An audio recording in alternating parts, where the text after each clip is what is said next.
저 혼자 있던 밤 시간에 누군가 현관문을 열고 들어오는 소리는 지금 생각해도 소름이 끼쳐서 죽을 것 같아요. 두 딸은 시어머니의 집에 가서 자고 오고 남편은 해외에서 공부를 하고 있던 때라서 집에 들어올 사람은 아무도 없었죠. 언제부터인가 제게는 자꾸만 무슨 일이 일어나는 것 같았습니다. 평범하게 보내는 하루하루가 무척이나 그리워질 만큼 뭔가 이상한 일들이 하나씩 일어나기 시작했죠. 생각해보면 몇 가지 의심 가는 일이 있었습니다. 얼마 전 시어머니와의 일이었는데 시어머니가 유난히 제 남편에 대해서 소유욕이 강하셨고 그런저는 화가 나서 저도 모르게 소리를 질러버렸어요. 외국에 공부하러 나가 있는 남편에게 자꾸 연락하지 말라고 잔소리를 하시던 시어머니는 그날도 끊임없는 잔소리를 이어가셨죠. 애미야, 너 애비한테 자꾸 연락하는 거 아니지? 애비 공부해야 되는데 네가 자꾸 귀찮게 하는 거 아니냐고. 어머님, 아니에요. 저 전화 자주 안 해요. 애비가 애들 보고 싶다고 영상통화하고 그런 거죠. 저는 잘 안 한다니까요. 하지 마라 제발 하지 마. 자고로 큰일 하는 사람을 네가 그렇게 발목 부여잡고 하면 안 되는 법이야. 전화와도 받지도 말어. 네가 자꾸 받아주고 앓는 소리를 했사니까 애비가 그러는 거야. 저 안 그런다니까요. 어머님, 저 정말 안 그래요. 사사건건 어머님 왜 그러세요? 정말. 그렇게 간섭하실 거면 차라리 어머님이 데리고 사시든가요. 아이고야, 그래도 되겠냐? 그래도 되겠어? 내 평생 소원이 내 아들 다시 되찾아오는 건데 후회 안 하겠어? 그때 시어머니는 알 수 없는 웃음을 지으시며 매우 기뻐하시는 듯 보였어요. 처음에는 그저 시어머니가 아들에 대한 욕구가 강한 분이라고 생각했습니다. 이런 이야기가 있기 훨씬 전부터 시어머니의 여러 모습들을 보면서 항상 느껴왔던 것이었으니까요. 남편과의 연애 시절을 떠올려봐도 몇 번이나 이상한 점이 있었던 것 같습니다. 특히나 주말에 저와 데이트를 하고 있노라면 시시각각 뭐 하는지 무슨 음식을 먹는지 시어머니에게 보고를 하는 모습이 보였었죠. 그 모습을 보고 의아해하던 저는 당시 남자친구였던 남편에게 물었던 기억도 납니다. 근데 자기야, 자기는 엄마랑 되게 친한가 봐. 이렇게 시시콜콜 뭐 하는지 다 얘기하는 걸 보면. 그게, 응. 뭐 좀 그래. 우리 엄마가 나를 너무 많이 좋아하셔. 그날 넘어가는 말로 웃으며 했던 남자친구의 말이 이상하게 저의 뇌리에 계속 남게 되었어요.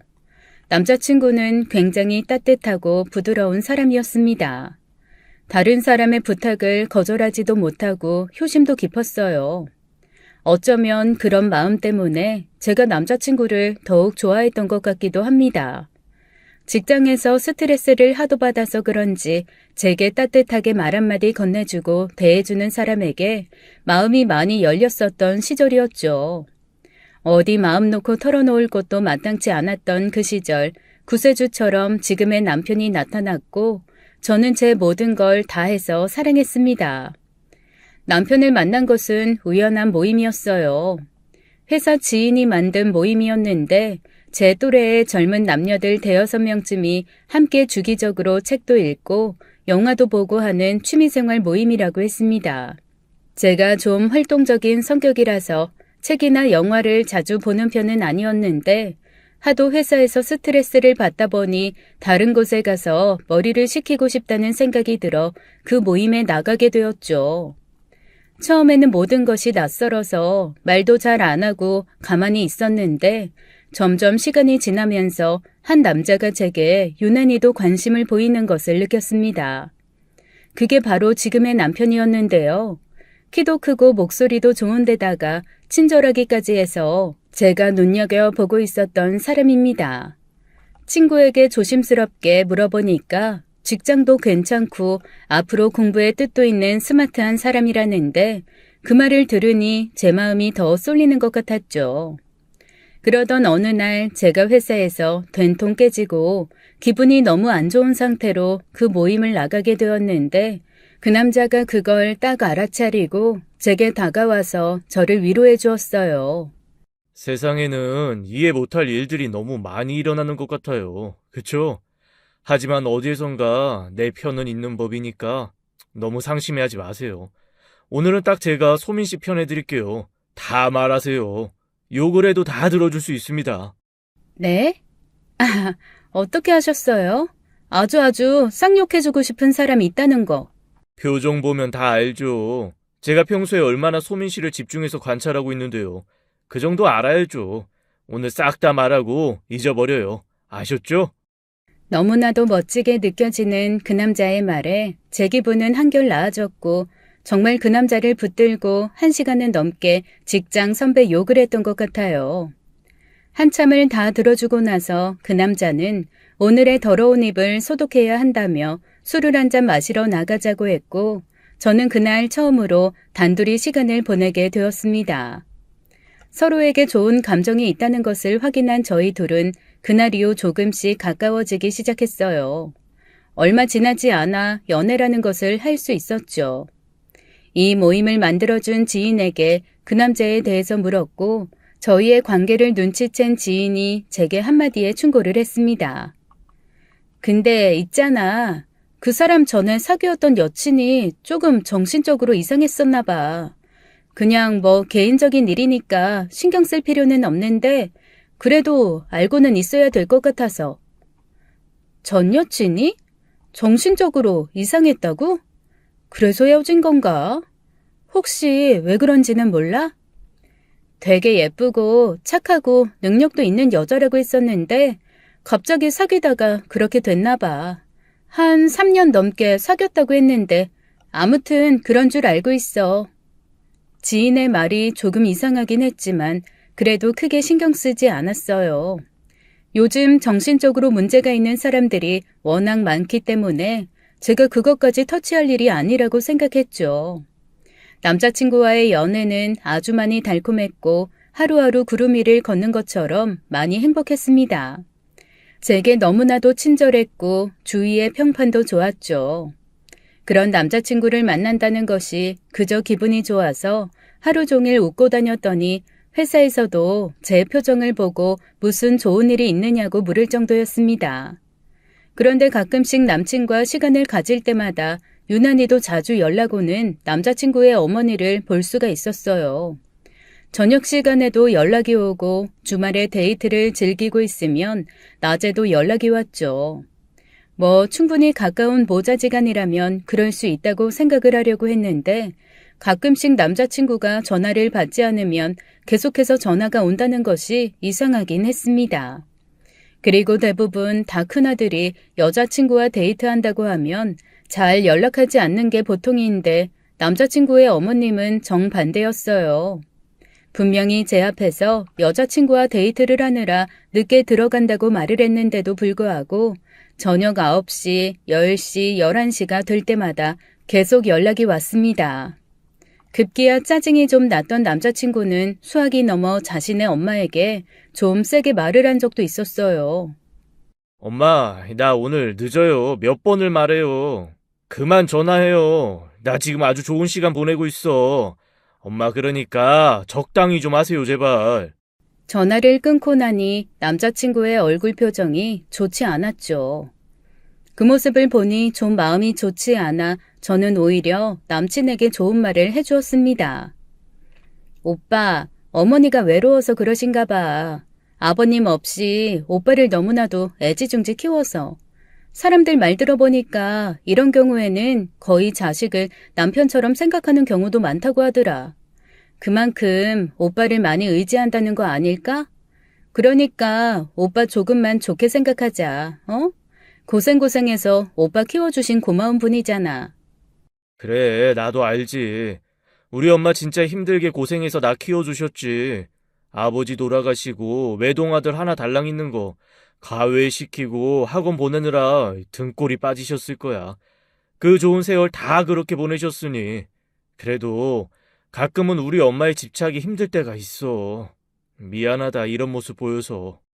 아니야. 그것도 오빠가 너무 착해서 그렇지 뭐. 어른들은 무조건 잘해주라고 하셨어. 나중에 안 계실 때 후회하지 말고 지금 곁에 계실 때 우리 최선을 다해서 잘해드리자. 알았지?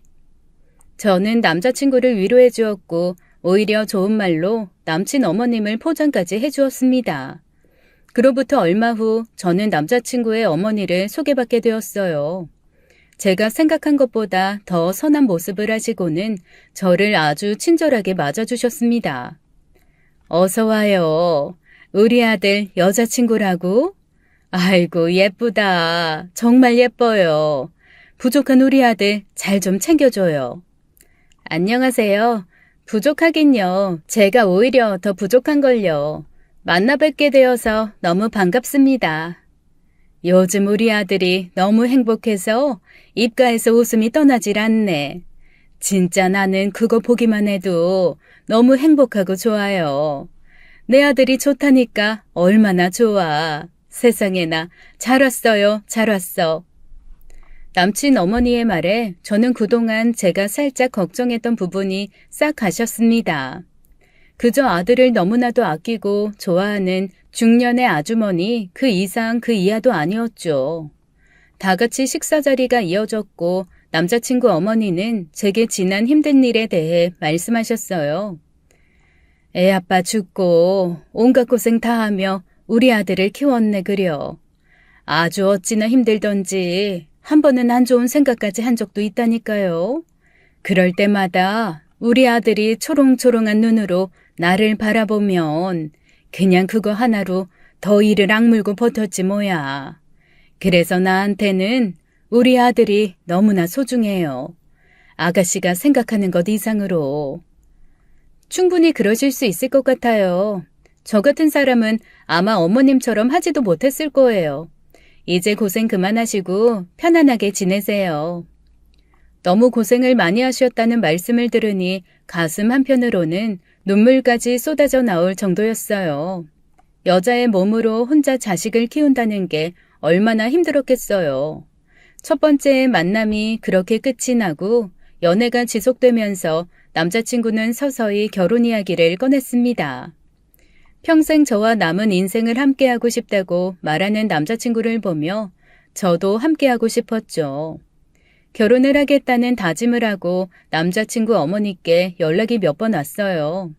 남자친구 어머니는 저를 만나서 이것저것 상의하고 싶다는 말씀을 하셨습니다. 시간을 따로 내서 남자친구 어머니를 만나러 갔고 그 자리에서 자신의 아들에 대한 이런저런 이야기들을 하셨는데 뭔가 조금 이해할 수 없는 말씀도 하시더라고요. 우리 아들이 여자에 빠지면 또 일에 집중도 안 되고 하니까 결혼하고 조금 멀리 했으면 어떨까 하는데 앞으로 공부에 뜻도 있는 애라서. 네? 조금 멀리 한다는 게 무슨 말씀이세요? 아니 그러니까 그게 말이야. 밤에 잠잘 때 떨어져서 자고 애도 좀 천천히 아주 늦게 갖고 뭐 그런 거 알잖아. 아가씨 내 말 몰라? 아, 네. 무슨 말씀인지는 알겠어요, 어머님. 근데 결혼하면 신혼인데 어떻게 따로 잠을 자요? 아이고, 이 아가씨 큰일 날 소리 하네. 신혼이라도 그런 것 좀 못 참아? 남편을 위해서 그런 것 좀 참고 그러라는데 그게 뭐 웃을 일이라고. 예비 시어머니는 결혼을 하고 밤에 잠자리를 따로 하라는 말씀을 하셨는데 좀 황당하고 낯뜨거워서 피식 웃음까지 나와버렸습니다. 그 모습을 본 예비 시어머니는 제게 왜 웃냐며 자신은 너무나 진지하고 심각한 얘기를 하고 있는 것이라고 정색을 하시며 말씀하셨죠. 그날 저는 머릿속이 복잡해졌고 회사 지인에게 이 얘기를 슬쩍 꺼냈습니다. 지인은 뭔가 이상하다고 하면서 결혼하고도 자신의 아들에게 집착하는 시어머니가 많다며 결혼하고 나서도 뭔가 확실한 선을 그어야 한다고 말했어요. 이거 정말 한번 간섭하기 시작하면 끝도 없다니까. 내 주변에도 그런 시모 있어. 그러니까 애초에 싹을 확 잘라버려. 다시 한번 그런 얘기하면 저희 일에 간섭하지 말라고 하고 예비 신랑한테는 더더욱 확실하게 말을 해서 딱 끊게 해. 알았지? 지인의 말을 듣고 남자친구에게 말을 했고 남자친구도 알았다고 저와 약속을 했습니다. 결혼을 진행하면서도 혼수를 고르거나 예물을 고를 때 시어머니가 동행하며 이렇게 해라 저렇게 해라 하면서 이야기도 하셨는데 이 정도는 어른들이 조언해 줄 수 있는 문제라 생각하고 그냥 넘겼어요. 하지만 결혼을 하고 나서 시어머니의 간섭은 점점 더 심해지기 시작했습니다. 반찬을 가지고 왔다고 하시는 바람에 어쩔 수 없이 집 비밀번호를 알려드린 이후부터는 시시때때로 찾아오셔서 난감한 상황을 연출하셨어요. 한 번은 토요일 밤 10시가 넘은 시각에 갑작스럽게 비밀번호를 누르고 들어와 버리셔서 침대에 함께 있던 저희 부부가 엄청나게 깜짝 놀란 적도 있었습니다. 어머, 어머님, 언제 오셨어요? 깜짝 놀랐잖아요. 아니, 얘는 시애미 말이 말 같지 않니? 내가 분명히 말했잖아. 우리 아들 공부해야 되고 그러니까 따로 떨어져서 지내라고. 이렇게 아주 붙어 있으니 애가 일이고 공부고 집중이 되겠어? 아이, 엄마 왜 그래? 그게 무슨 소리야? 이 시간에 어쩐 일이야? 잠도 안 주무시고. 아니, 내가 초저녁에 깜빡 잠이 들었는데 네가 꿈에 보이지 않니? 그래서 우리 아들 걱정돼가지고 내가 잠을 잘 수가 있어야지. 나 너무 무서운 꿈 꿔서 그러는데 오늘 우리 아들이랑 같이 자면 안 될까? 제발. 무슨 꿈을 꿨길래 그래? 내가 뭐 또 막 피 흘리면서 죽었어? 아이고, 우리 엄마. 정말 이상한 꿈을 자꾸 꾸고 난리야. 아이, 알았어. 무서우면 오늘 여기서 자고 가, 엄마. 무섭다고 벌벌 떠는 시어머니는 결국 그날 밤 안방 바닥에 이불을 깔고 제 남편과 함께 잠을 청하셨고 저는 홀로 소파에서 TV를 보다가 잠이 들었어요. 저는 황당해서 잠도 잘 오지 않았는데 어찌어찌 겨우 잠이 들었고 다음날 새벽에 밥하는 소리가 들려 잠에서 깨어났습니다. 시어머니는 새벽 6시부터 된장찌개를 끓이시고 밥을 하셨는데 아침에 근교로 바람을 쐬러 가기로 한 저희 일정이 깨져버리고 말았어요. 그때 회사 언니가 했던 얘기가 딱 떠올랐습니다. 결혼 초반부터 확실하게 시어머니에게 이야기를 하지 않으면 끊임없이 참견을 하게 된다는 것 말이죠. 남편을 시켜서 불편하다는 제 의사를 전달했고 제발 앞으로는 말도 없이 집에 들어오지 말라는 말도 남편이 전달했어요. 그로부터 한동안은 정말 시어머니가 저희 말을 잘 들어주시는 듯 말없이 비밀번호를 누르고 들어오시지 않으셨고 저는 그 후로 쭉 그렇게 살 수 있을 줄 알았습니다. 얼마 후 저는 임신을 했고 한창 입덧에 힘들어하고 있을 때쯤 현관 비밀번호 누르는 소리가 들렸어요. 시어머니는 현관문 앞에 서서 단단히 화가 난 사람처럼 들어오지도 않고 저만 쳐다보고 계셨습니다. 저를 보시더니 임신을 왜 했느냐며 이해할 수 없다는 말을 하셨어요. 내가 아주 그렇게 말을 했는데도 말을 안 들어 처먹으니 원. 넌 어른 말이 말 같지 않니? 어떻게 이 시애미 말을 그렇게 우습게 생각하는 거야? 응? 어머님, 저 임신한 것 때문에 그러세요? 어머님 손주잖아요. 어머님 핏줄인데 안 기쁘세요? 그러니까 내가 나중에 그러라고 했잖아. 나중에. 우리 아들 공부도 더 하고 싶다는데 너랑 아이한테 발목 잡혀서 평생 그 꼬라지로 사는 거 나는 못 본다. 절대로 못 봐. 어머님, 왜 그렇게 나쁘게 생각하세요? 오히려 안정적인 가정을 유지하면 공부도 더 잘 되고 그렇죠. 그리고 저도 남편이 하고 싶은 공부도 더 하고 잘 되길 바라는 사람이에요. 제 남편인데 왜 그렇지 않겠어요? 그거 아주 듣던 중 반가운 소리다. 너 나중에 딴소리하기 없기다. 알았냐?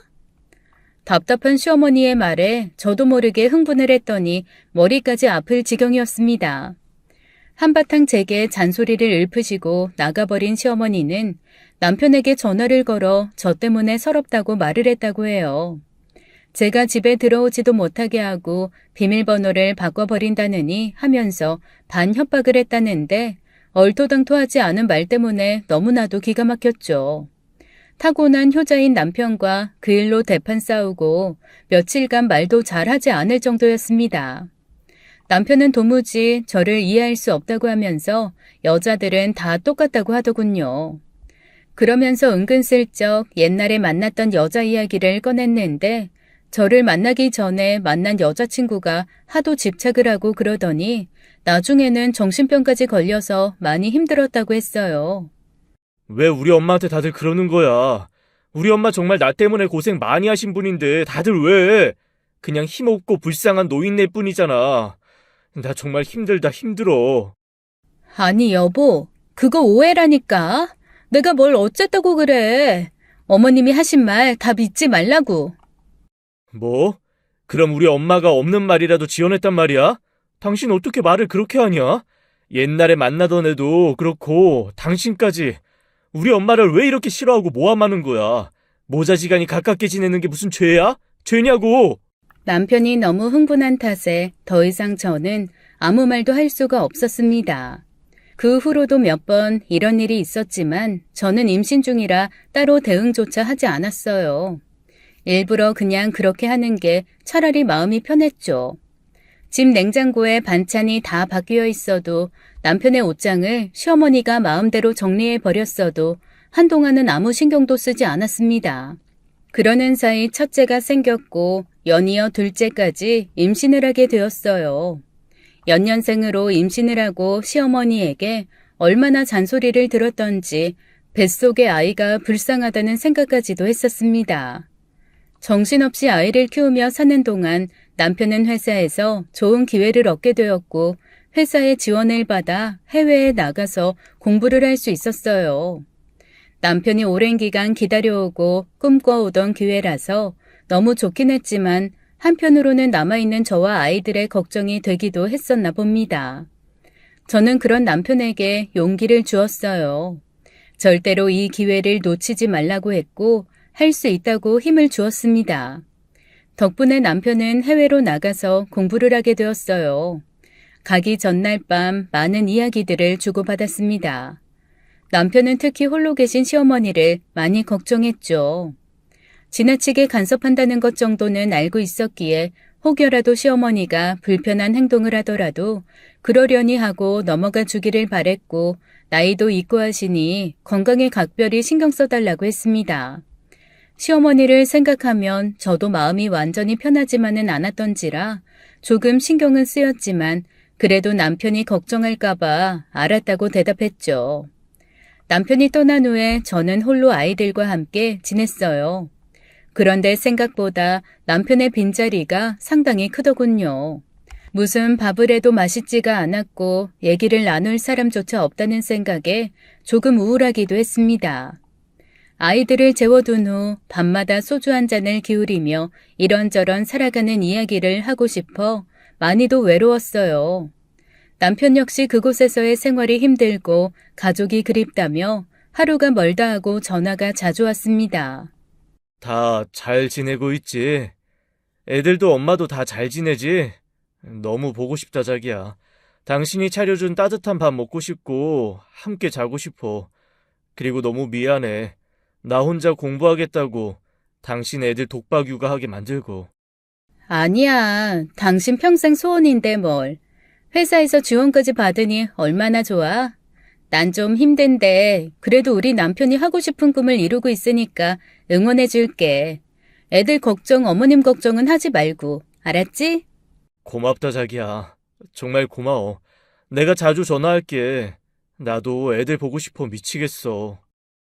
남편은 해외에서도 자주 전화를 걸어 가정을 챙겼지만 저는 오히려 방해가 될까봐 잘 연락하지도 않았어요.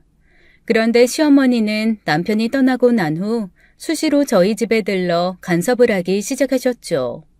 처음에는 저를 몇 번 의심하시면서 남편 없는 틈에 다른 남자를 만나는 것 아니냐는 말도 안 되는 말씀을 하시더니 몇 달 후부터는 남편에게 전화를 하지 말라고 닥달을 하셨습니다. 너 애비한테 전화하고 막 그러지? 징징대고 빨리 오라고 하고. 자고로 여자 때문에 망하는 거 한순간이다. 알았니? 절대로 전화하지 마. 아니 받지도 말어라. 내 말 알겠지? 어머님, 어떻게 안 받아요? 저는 자주 안 해요. 오히려 남편이 많이 하죠. 정 그러시면 어머님이 데리고 사시던가요. 어이구, 그래도 되겠니? 하기사, 내 아들은 원래부터 내 거가 맞지. 너만 없으면야 내 아들이 맞는데 내가 괜한 걱정을 했네 그래. 너만 없으면 나랑 우리 아들은 옛날처럼 다시 잘 지낼 수 있는데 말이다.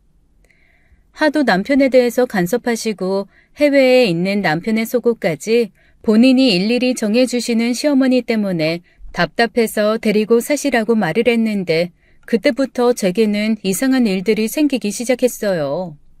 시어머니가 하루 굳이 저희 집에서 자고 간다고 하던 날 아침을 먹고 음식물 쓰레기를 버리러 밖으로 나가는데 머리 바로 뒤로 순식간에 큰 화분이 떨어졌어요. 진짜 제가 2초만 빨리 지나갔어도 제 머리 위로 그대로 떨어졌을 것이고 아마 저는 살아남지도 못했을 겁니다. 제가 살던 빌라가 4층까지 있고 옥상까지 있던 곳이었는데 아마 옥상에서 떨어진 것 같았어요. 가끔 옥상에서 보았던 화분이었죠. 너무 놀라 가슴이 철렁 내려앉았고 아악 하는 소리를 질렀습니다. 지나가던 주민이 제 모습을 보고 괜찮느냐고 물을 정도였으니 얼마나 제가 놀랐는지 짐작이 되실 거예요. 어머, 나에게 엄마 괜찮아? 이거 나 옥상에서 본 건데 이게 왜 떨어진 거래? 아이고, 정말 큰일 날 뻔했다. 큰일 날 뻔했어. 그러게요. 너무 깜짝 놀라서 말도 잘 안 나오네요. 옥상에 좀 올라가 봐야겠어요. 저는 얼른 옥상으로 올라갔으나 옥상에는 아무도 없었고 화분 깨지는 소리에 놀란 주민이 옥상으로 올라왔습니다. 자신이 잘 키우고 있는 화분이 갑자기 왜 떨어졌느냐며 의아해 하시는데 진짜 도무지 알 수가 없더라고요. 놀란 저는 얼른 집으로 들어갔고 시어머니에게 이 사실을 말씀드렸습니다. 그런데 어딘가 모르게 제 눈을 똑바로 쳐다보지 못하시고 당장 집으로 가신다는 말씀을 하시더라고요. 성격상 만약 자신의 아들이 이런 일이 있었으면 지구 끝까지라도 찾아가서 범인을 잡으셨을 텐데 제 일이라 관심이 없나 보다 하고 그냥 넘어갔죠. 며칠 동안 저는 자꾸 하늘을 올려다보게 되고 주변을 살피는 버릇까지 생기게 되었습니다. 아이들한테도 혹시나 위험하게 놀지 말라며 신신당부했고 남편에게 전화를 걸어 이런 일이 있다며 속상해하기도 했어요. 그로부터 며칠 후에 이번에는 또 제 자동차 바퀴에 바람이 다 빠져 있는 거예요. 차에 올라타고 시동을 켰는데 동네 주민이 자꾸만 손짓을 하셨고 창문을 열어 쳐다보니 저보고 자동차 타이어를 확인해 보라시는 겁니다. 분명 얼마 전에 공업사에 가서 자동차 공기압을 다 체크했는데 이게 무슨 일인가 싶어 차에서 내려 바퀴를 쳐다보니 누군가 일부러 구멍을 내서 바람을 빠지게 한 것처럼 한쪽 바퀴에 바람이 완전히 빠져 있었어요. 너무나 어이가 없고 황당해서 말도 나오지 않더군요. 아이가 없었으니 망정이지 이런 지경이 된 차를 타고 아이와 함께 나갔다면 어땠을지 끔찍했습니다. 아니 도대체 며칠 사이에 이게 무슨 일이지?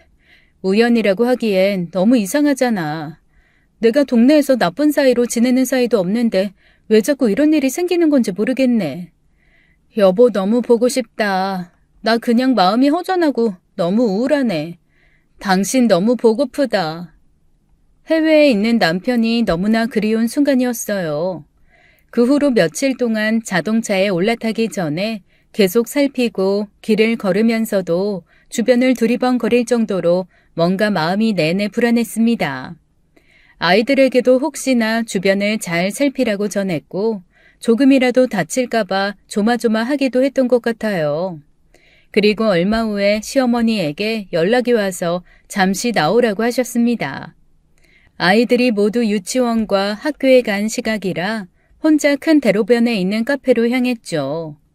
시어머니가 이런 곳을 다니시는 분이 아니신데 그날따라 통유리창이 되어 있는 카페로 나오라는 게 조금 이상하게 느껴지기도 했어요.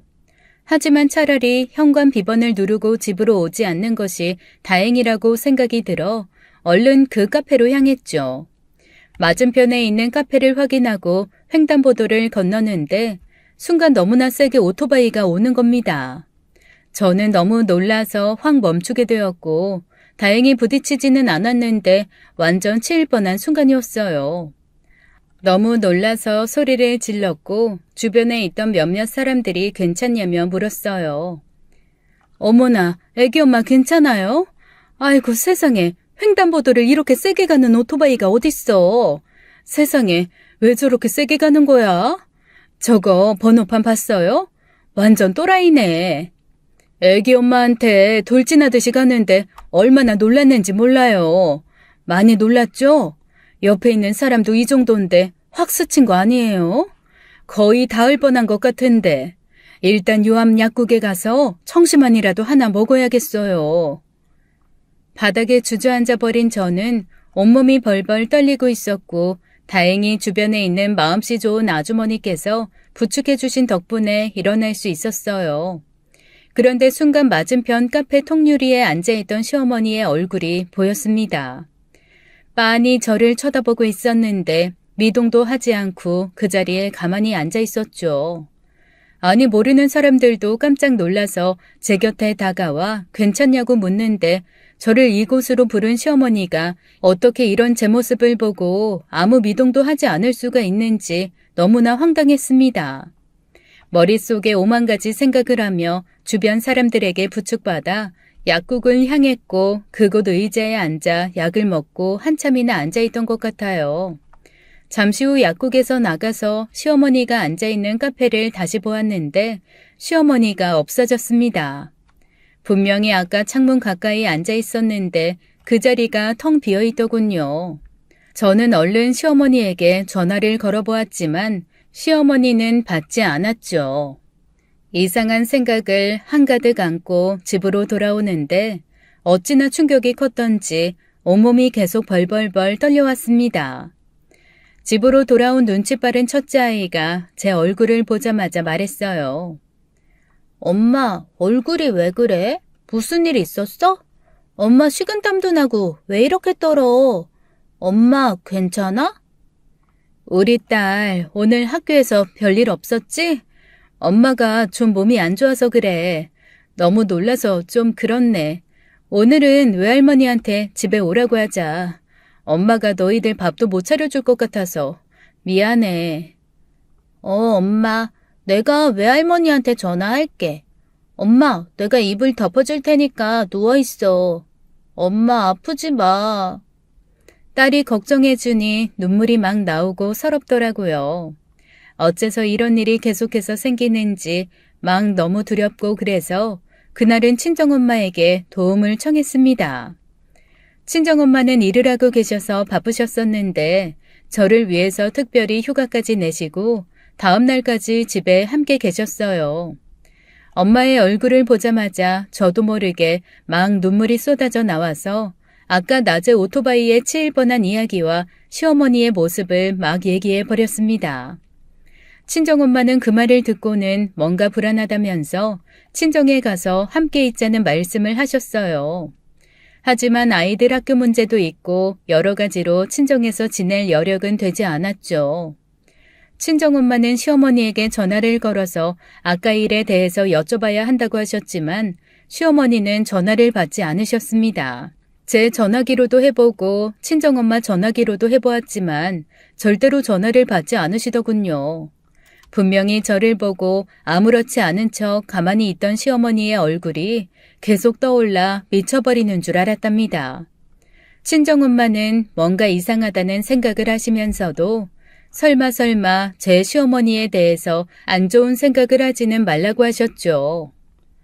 지금 애 아빠도 해외에 나가 있으니까 네가 기댈 사람들은 양가 어른들밖에 없지 않겠니?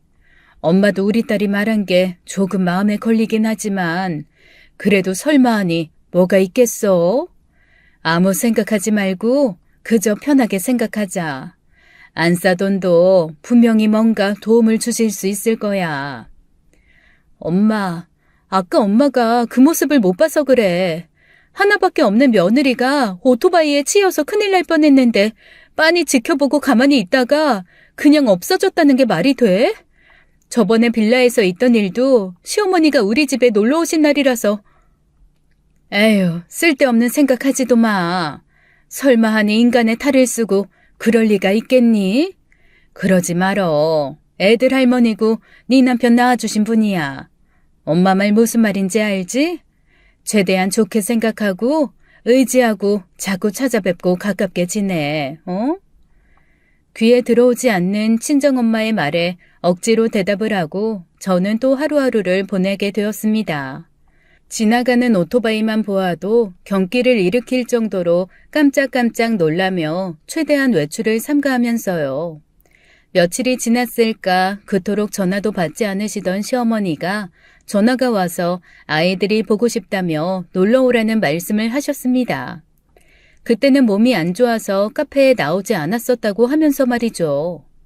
제가 분명히 보았다고 하니까 헛것을 보았다면서 오히려 저를 이상한 사람 취급까지 하셨어요. 일단 저는 아이들을 데리고 시댁으로 향했습니다. 시어머니는 아이들을 여기서 하루 재울 테니 저 혼자 집으로 가서 좀 쉬라고 하셨어요. 내가 우리 손주들하고 가볼 곳이 있으니까 너는 편안히 집에 가서 쉬거라. 시애미가 애들 봐주는 게 요새 유행이라고 하는데 나도 좀 해보려고 그런다. 그러면 저야 감사하죠, 어머님. 저 그럼 진짜 집에서 혼자 쉬고 있어도 돼요? 그럼. 아무렴 할미가 돼가지고 손주들 하루 못 재우겠냐? 아무 생각 말고 집에서 푹 쉬고 있어라.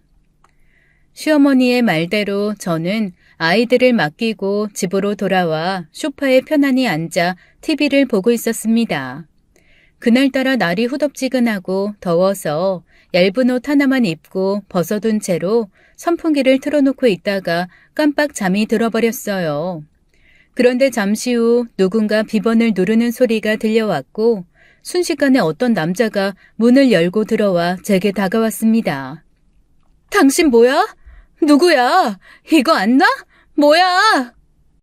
아, 왜 이래요? 여기 오면 공짜로 여자 만나고 할 수 있다고 해서 온 건데 가만히 있어봐요. 뭐? 이런 미친놈. 아, 술 냄새.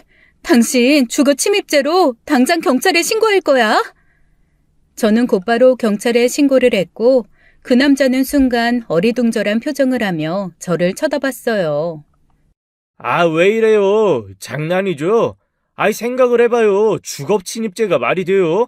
내가 비밀번호를 누르고 들어왔고 이 번호를 알려준 사람이 여기 가면 여자 혼자 남자 기다리고 있고 공짜로 한다고 해서 온 거라니까요.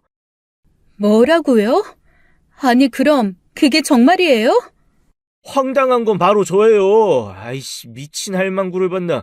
누구를 범죄자 만들려고 작정을 했나 본. 할망구요?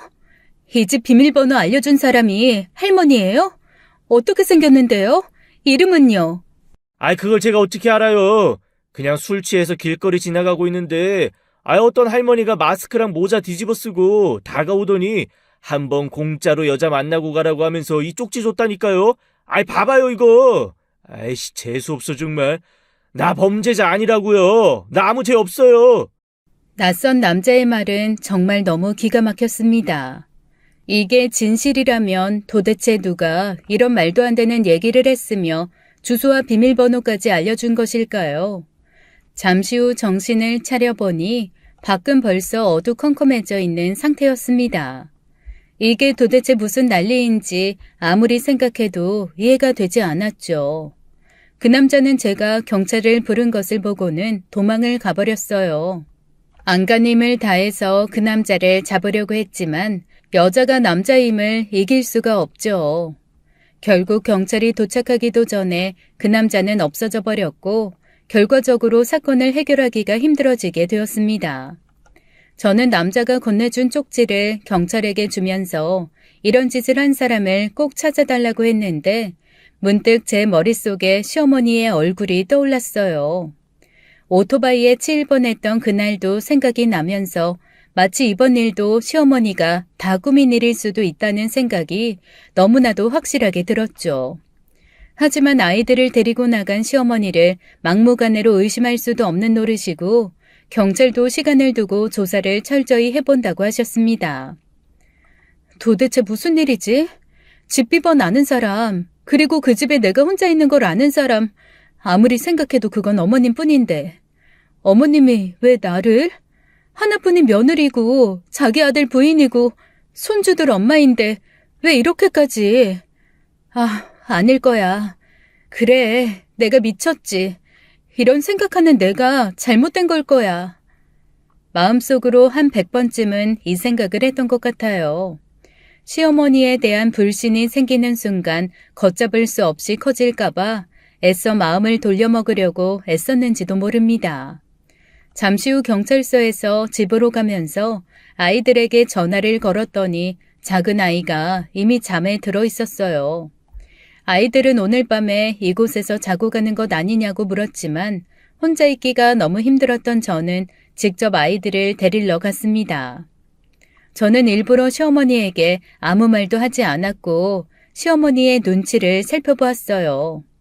시어머니는 저를 쳐다보면서 별일 없었느냐고 물어보셨는데 꼭 무슨 일이 있어야 하는 듯한 말투였죠. 아무리 그런 생각을 하지 않으려고 해도 시어머니밖에 없다는 생각을 지울 수가 없었습니다. 다음 날 경찰서에서 연락이 왔는데 그래도 일단 경찰에서 그 남자를 찾았고 조사가 이루어졌어요. 그 남자는 한결같이 길거리에서 만난 어떤 중년 이상의 여자가 자신에게 집 주소와 비밀번호를 주었고 그곳에서 기다리고 있는 여자가 있다며 공짜로 만날 수 있다고 들었다며 한결같이 말했다고 했어요. 관건은 그 여자를 찾는 일인데 아무 증거도 없어 쉽지 않은 일이었죠. 저는 한동안 비밀번호를 누르는 그 환청 소리까지 들리는 것 같았습니다. 너무 무서워서 집에는 비밀번호 잠금 장치 이외에 보조 수단으로 열쇠 하나를 더 달아놓았고 말이죠.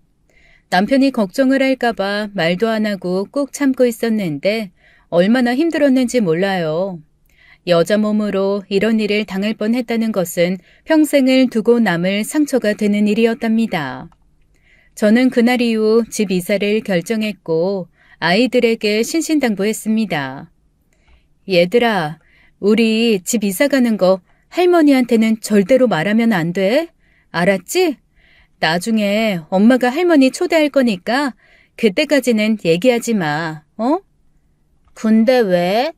그럼 이사 가면 할머니 우리 못 찾으면 어떡해? 나 할머니 좋은데. 그런 게 아니라 엄마가 나중에 초대해 드릴 거니까 걱정 마. 전화도 있는데 뭘. 아무튼 당분간만 엄마 부탁 들어줄 수 있지? 둘째 녀석은 특히 할머니를 좋아했기 때문에 제 말뜻을 이해하지 못하는 것 같았어요. 일단 집 비밀번호를 바꿔버렸고 시어머니의 연락을 피했습니다. 부동산에는 최대한 빨리 집을 처분해달라고 말해서 시세보다 저렴하게 내놓았고 다행히도 빨리 집이 나갔어요. 그때까지도 시어머니와의 연락을 피한 채로 혹시나 몰라 일부러 밤 시간에 이사를 했고 제 마음이 조금은 안정이 되는 것 같았습니다. 이사를 하고 난 후 한동안은 아무 일도 없었어요. 옥상에서 화분이 떨어지는 일도 오토바이에 칠 뻔한 일도 그리고 누군가 집 비밀번호를 누르고 들어오는 일도 전혀 없었죠. 너무나 연이어서 큰일들을 겪어보니 작은 소리에도 깜짝깜짝 놀랐었는데 이사를 오고 나니 그런 부분들이 조금씩 좋아지는 것 같아서 다행이라는 생각이 들었습니다. 아이들은 전학을 했는데 그래도 잘 적응해 나가고 있었고 모든 생활이 좋았어요. 그러던 어느 날 아이들을 보내놓고 쓰레기를 버리러 나가는데 시어머니에게 또 전화가 걸려오는 겁니다. 저는 일부러 받지 않았죠. 그랬는데 갑자기 뒤에서 시어머니의 목소리가 들리는 게 아니겠어요? 너 지금 어디니? 어딘데 전화를 안 받아? 이게 정말 나를 뭘로 보고 니까짓 게 감히? 어머님! 고개를 돌려 뒤에 있는 시어머니의 얼굴을 확인하는 순간 뭔가가 제 머리에 충격이 가해졌고 저는 그 길로 정신을 잃었습니다. 얼마나 지났을까 병원 침대에서 눈을 뜨게 되었고 제 곁에는 그토록 그리던 남편이 서 있었어요. 여보, 괜찮아? 정신이 좀 들어? 아니, 나한테 왜 말 안 했어? 왜? 당신 맞아? 이거 꿈 아니야? 왜 여기 있어? 아직 공부해야 할 사람이. 지금 그게 중요해? 다 들었어. 우리 집 이사 간 것도 다 알고, 당신 오토바이 사건도 알고, 집에 미친놈이 쳐들어온 것도 다 알아. 어떻게 이런 일이 있을 수가 있어? 다 내 탓이야. 아니, 여보, 그걸 어떻게 알았어? 우리 딸내미 바보 아니야. 지 엄마가 무슨 일을 겪고 있고 힘들어하는지 다 안다고. 나한테 문자도 보내고 전화도 해서 엄마 걱정하는 다 큰아이야. 내가 경찰서에 전화해서 얘기 다 듣고 급하게 귀국했어. 알고 보니 큰딸이 남편에게 그동안 일어났던 일에 대해서 이야기해 주었고, 남편은 저희 친정엄마에게 전화를 걸어 사정 이야기를 다 들었더군요. 당신 바보야? 바보냐고. 왜 이런 걸 말을 안 해? 남편도 멀리 있는데 여자 혼자 어떻게 감당하려고, 이 못난 사람아. 아니, 나는 당신이 신경 쓸까봐 공부해야 되는 사람인데, 그래서 그런 거야. 난 왜 안 힘들었겠어? 너무 힘들고 당신이 얼마나 보고 싶었는데. 내가 생각해보니까 예전에 만났던 그 여자도 우리 엄마 때문에 힘들어했었는데 나 그때 몰랐어. 우리 엄마가 그 여자를 정신병자 취급하고 그러셨거든. 당신이 이 꼴 난 거 보니까 우리 엄마가 얼마나 무서운 사람인지 알게 된 것 같다. 진짜 미안하다. 정말 미안해. 남편은 침대에 누워있는 저를 꼭 끌어안아 주었습니다. 알고 보니 시어머니에게 전화를 받은 남편은 그래도 설마 무슨 일이 또 있을까 싶어 이사간 집 주소를 알려주었다고 했어요. 큰딸아이한테 받은 주소를 고스란히 시어머니에게 알려주었는데 시어머니가 저를 찾아와 머리에 뭔가를 내려친 것이었죠. 제가 하도 연락을 받지 않자 화가 단단히 났나 봅니다. 어떻게 시어머니라는 사람이 며느리한테 이런 짓을 벌일 수 있는지 아직도 이해가 가지 않아요. 이건 엄연히 범죄 아닙니까? 그토록 아닐 것이라며 제 마음을 달랬는데 결국 이번 일로 시어머니가 그 안에 연관되어 있다는 것을 확신하게 되었습니다. 남편은 그날 이후 시어머니와의 연을 완전히 끊어버렸어요. 천륜이 있는지라 차마 경찰에 신고는 하지 못하는 자신이 미안하다며 제게 말하는 남편의 얼굴에는 눈물이 가득 차 있었습니다. 얼마나 속상할까요? 자신의 엄마가 이런 짓을 했다는 것을 알게 된 자식의 마음이 정말 얼마나 찢어지겠습니까? 남편이 너무나도 불쌍해서 저도 더 이상은 아무 말도 할 수가 없었어요. 저희 가족은 오랜 고민 끝에 다 같이 이민을 가기로 결정했습니다. 시어머니와의 인연을 끊고 사는 방법은 이 길밖에 없다고 남편이 얘기했어요. 목숨의 위협까지 느낀 저였는지라 남편의 의견에 동의했고 저희는 하루바삐 출국을 준비했습니다. 다행히 주변 지인들의 도움으로 일은 빨리 진행이 되었고 출국 날짜가 잡혔어요. 출국하기 전날 남편과 앉아서 이야기를 하는데 남편이 많이 힘들어했습니다. 우리 엄마 정말 고생 많이 하고 순수한 분이었는데 어쩌다 이런 꼴이 났는지 모르겠다. 그치, 여보? 아버지 없이 혼자 나 과외비 벌겠다고 그 추운 새벽 시간에 나가서 일하면서 얼마나 힘들게 사셨는데. 그래서 더 나한테 집착하셨나 봐. 생각해보면 성인이 되어서도 내 옆에서 주무시고 싶다고 한 게 하루 이틀이 아니었거든. 내 속옷들까지 다 엄마 마음대로 하시고 난 또 그렇게 해드리는 게 효도라고 생각했는데 그게 아니었던 것 같네. 당신도 처음이고 어머님도 처음이고 모두 다 처음이니까. 그래서 이런 실수를 하나 봐. 나도 이번 일들을 겪으면서 진짜 많은 생각하게 됐네. 처음엔 절대로 아닐 거라고 애써 마음을 돌렸는데 진짜 어머님이라는 확신을 한 이후에는 미움보다는 안타깝고 불쌍하고 그래. 그래도 경찰에 신고 안 해줘서 고맙다. 당신 죽을 뻔한 일도 있는데 앞으로는 내가 옆에서 꼭 지켜줄게. 당신 우리 가족 내가 무슨 일이 있어도 지킬 거야. 내가 공부를 해도 같이 가고 무슨 일을 하든지 항상 함께 하자고. 남편과 다짐을 하고 저희는 비행기를 타러 공항으로 갔습니다. 시간에 맞춰 움직이는데 저 뒤에서 남편의 이름을 부르는 소리가 들려왔어요. 어떻게 알고 왔는지 저 멀리서 시어머니가 쩔뚝거리며 뛰어오고 계셨고 눈물을 막 쏟으며 제 남편 바지가랑이를 붙으셨습니다. 안 돼. 우리 아들 어딜 갈라고, 어? 넌 내 거라고. 어디 가지마, 제발. 이 애미 곁에 있어줘라, 응? 이 애미는 평생 너 하나만 보고 살았잖아. 그러니까 제발 가지마. 엄마, 이제 제발 정신 차리고 나 없이 똑바로 살아. 왜 그렇게 나한테 집착을 해? 나 엄마 거 아니고 이제 결혼해서 처자식 있는 거 안 보여? 불쌍한 우리 엄마. 이제 제발 정신 차리고 우리 곁에 맴돌지 마. 더 이상 내 입에서 험한 말 나오게 하지 말라고, 엄마. 아이고, 안 돼. 안 돼. 다 인연이 지어낸 얘기야. 다 꾸며낸 얘기라고. 내가 너를, 우리 아들을 얼마나 사랑하는데. 어째서 너는 나를 믿지를 못하는 것이요, 응? 제발 이 애미 말 좀 믿어줘라. 엄마가 다 해줄게. 엄마 옆에서 살면 엄마가 다 해줄 수 있어. 엄마 몰라? 애미랑 살자, 우리 아들. 시어머니는 남편을 계속 붙들고 거의 통곡하시다시피 하셨어요.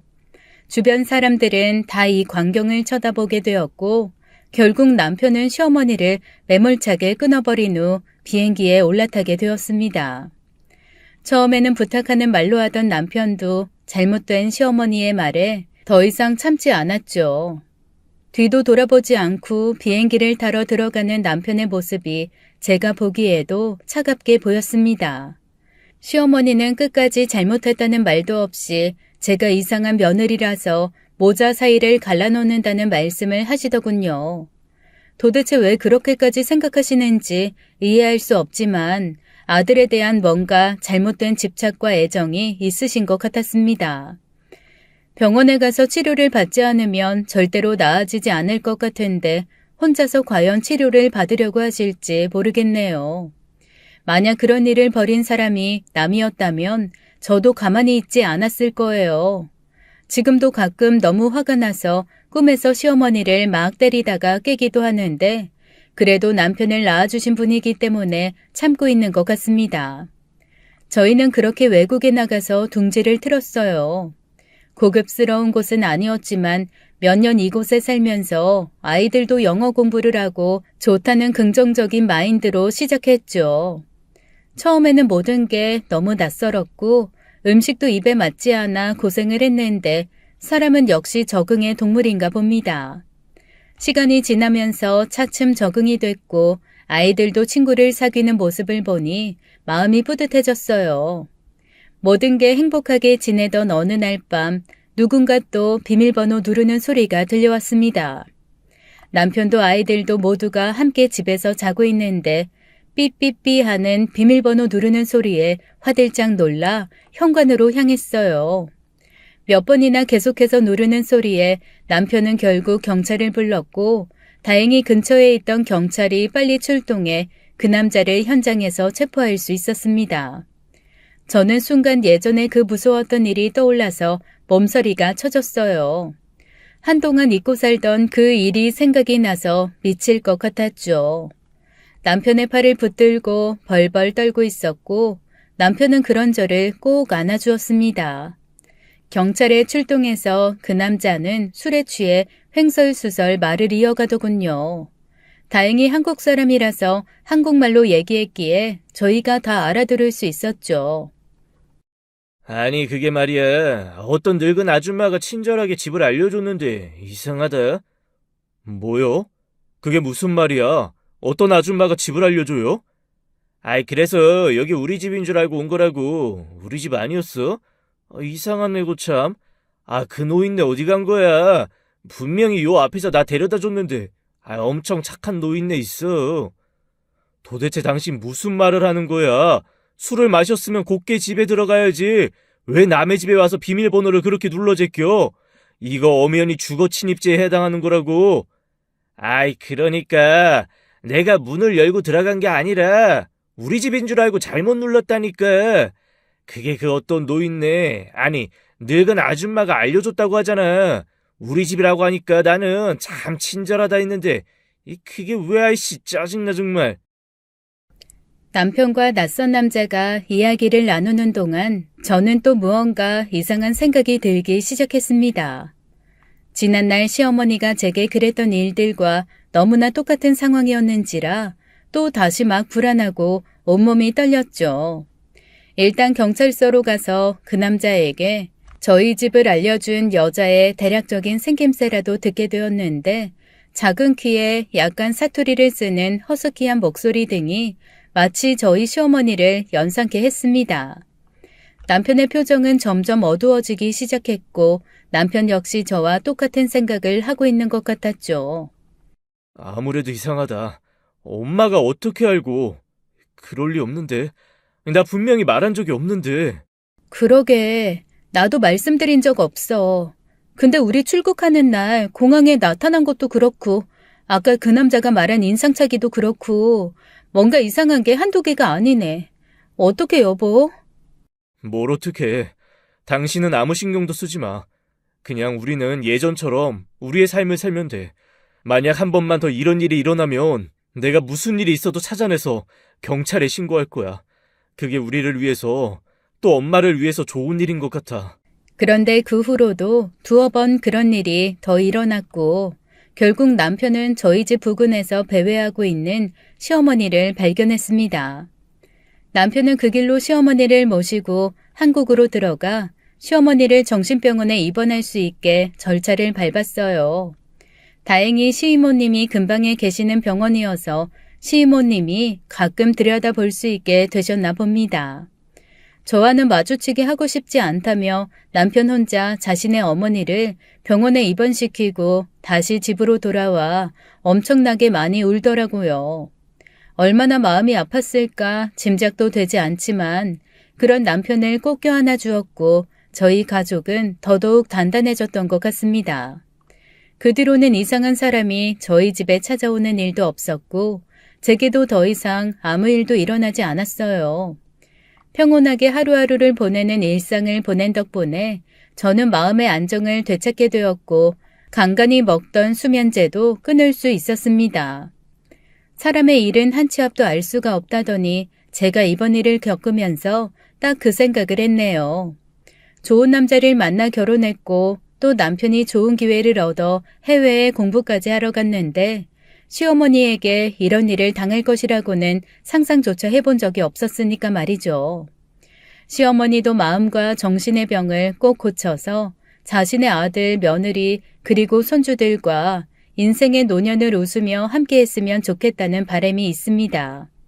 시어머니가 한 죄를 생각하면 너무 싫어서 미쳐버릴 것 같지만 또 남편을 태어나게 해주신 분이니까요.